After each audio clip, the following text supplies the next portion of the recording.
नमस्कार दोस्तों, मैं हूं आपका अपना विनोद कुमार तुषार और आप देख रहे हैं बढ़ते बेक ऑफ कदम मेरे साथ। आइए जानते हैं इस समय की विशेष खबर। नमस्कार दोस्तों, महाशिवरात्रि के पावन अवसर पर आप सभी दर्शकों को हमारी पूरी टीम की ओर से हार्दिक शुभकामनाएं। महाशिवरात्रि का जो त्यौहार है वो पूरे देश भर में बड़ी ही धूमधाम से मनाया जा रहा है। इसी उपलक्ष्य में सेक्टर 45 चंडीगढ़ के अंदर श्री सनातन धर्म मंदिर में ब्रह्मा कुमारी द्वारा कविता दीदी और मनु दीदी द्वारा एक धार्मिक समागम का आयोजन किया गया। आइए देखते हैं सेक्टर 45 श्री सनातन धर्म मंदिर के प्रांगण से ये विशेष रिपोर्ट मेरे साथ चंडीगढ़ से। के लिए जैसे बच्चे घूमने जाते हैं, इस तरह वो नौजवान पहाड़ों पर घूमने के लिए गए। उन दिनों जीप होती थी और बहुत अच्छी तरह तेज ड्राइव कर रहे थे।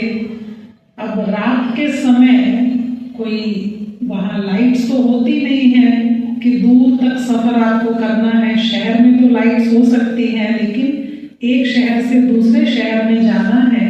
रात्रि का समय था और एक तरफ पहाड़ है, दूसरी तरफ खाई है। पहाड़ों के किनारे पर पेचदार सड़कें जैसे चलती हैं, तो इस तरह उस रोड पर थे। और आप सुनते भी रहते हैं, कभी बारिश की वजह से, कभी किसकी वजह से, तो वहाँ पर पहाड़ थोड़ा स्खलन होता है या गिरती रहती है मिट्टी या पत्थर गिरते रहते हैं।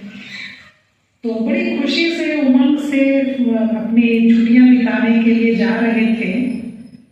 रात का समय, अंधेरा ज्यादा हो गया और दूसरे जहाँ शहर में पहुंचना था तो उन्होंने सोचा रात में पहुंच जाएंगे। अचानक कुछ अंदर से लगा नहीं उनको कि ऐसा हो सकता है। बड़ी मस्ती में थे, खुशी में थे। पता नहीं कब जीप का एक पहिया कच्चे की तरफ, फिर खाई की तरफ खिसक गया और ये भयंकर दुर्घटना हो गई। जीप पूरी तरह से लुढ़कते हुए खाई की तरफ चली गई। अब ऐसा होता है तो किसी के बचने की उम्मीद कम होती है। पता नहीं नीचे कब तक गिरना है। दरवाजे खुल गए, चारों बच्चे नौजवान उसमें से निकल गए। अब वो निकल गए और गिर रहे हैं, चोट लग रही है, चिल्ला रहे हैं। रात के 1 बज गया और कहीं आवाज उनकी पहुंच नहीं रही। सिर्फ वही वादियों में, पहाड़ों में टकरा रही आवाज, कोई सुनने वाला नहीं है। तो बहुत चीखे चिल्लाए, तेज बहुत बचाओ बचाओ किया, लेकिन कोई बचाव का तरीका बना नहीं। एक थोड़ा भगवान को याद करने वाला था उनमें से एक बच्चा, तो वो याद करता रहा, प्रभु बचाओ, प्रभु बचाओ, हे प्रभु बचाओ। तो वो लोगों को बचाओ की जगह भगवान को याद कर रहा था। तो उसने भगवान को पुकारना शुरू कर दिया और उसे जैसे ही थोड़ी सी देर चुप हुआ तो उस सन्नाटे में उसको एक आवाज सुनाई दी। पता नहीं बाकी दोस्त कहाँ है, तो उसे आवाज सुनाई दी, क्या तुम सचमुच बचना चाहते हो? तो उसने कहा, हाँ बचना तो चाहता ही, तभी तो पुकार रहा हूँ मैं, तभी तो आपको याद कर रहा हूँ, मैं बचना ही चाहता हूँ। इसे छेड़ो मत, जब छेड़ते हो तो वो चिल्लाता है, वो अपनी मस्ती में खुश है। तो उसने जैसे ही उसने कहा, प्रभु सचमुच मैं बचना चाहता हूँ, अभी मरना नहीं चाहता हूँ, अभी मेरी उम्र ही क्या है, मुश्किल से मैं 21 साल का हुआ हूँ। तो ऐसा बोलते बोलते अचानक उसके हाथ में पेड़ की एक टहनी आ गई और वो बहुत खुश हो गया कि अभी तक बचने का कोई तरीका नहीं था। और उस पेड़ की शाखा को उसने टाइट पकड़ लिया, कस के पकड़ लिया और फिर चिल्लाने लगा, प्रभु बचाओ, प्रभु बचाओ। फिर आवाज आई, क्या तुम सचमुच बचना चाहते हो? उसने कहा, ऑफ कोर्स प्रभु, बचना ही तो चाहता हूँ। फिर आवाज, शांति, सन्नाटा। फिर आवाज आती है, अगर तुम बचना चाहते हो तो तुम जानते हो मैं तुम्हारा पिता बोल रहा हूँ।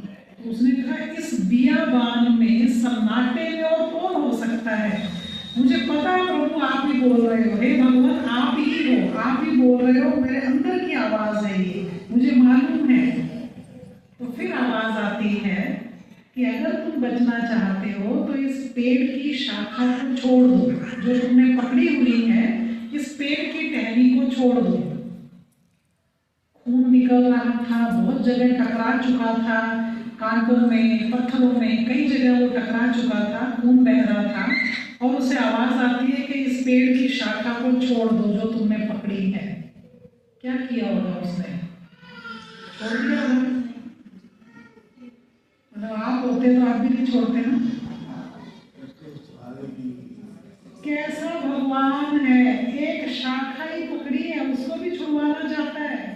डूबने को तिनके का सहारा होता है, ये तो टहनी थी फिर भी, एक टहनी हाथ में आई और उसको भी कहता छोड़ दो।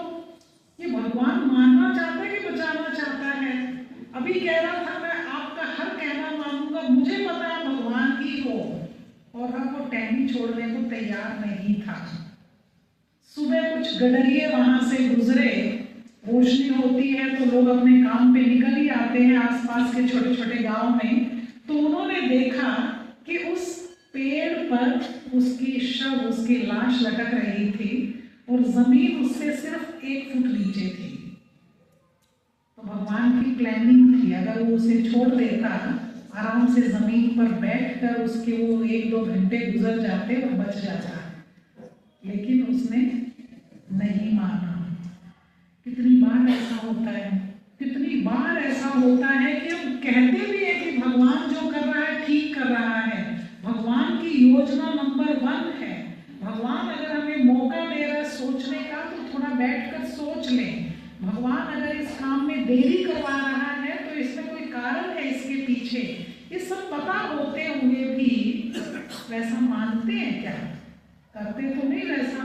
कितनी जल्दबाजी, कितनी हलचल, कितने परेशान, टेंशन में आ जाते हैं, भगवान को साइड में रख देते हैं, अपना दिमाग चलाना शुरू कर देते हैं, इतना दिमाग चलाते हैं कि काम सारा गड़बड़ कर देते हैं। ऐसा होता है ना, सबके साथ हुआ है और अनगिनत बार हुआ है। अब आप सोचिए कि जो बातें अनगिनत बार ऐसी हो चुकी, तब हम कब विश्वास करना सीखेंगे?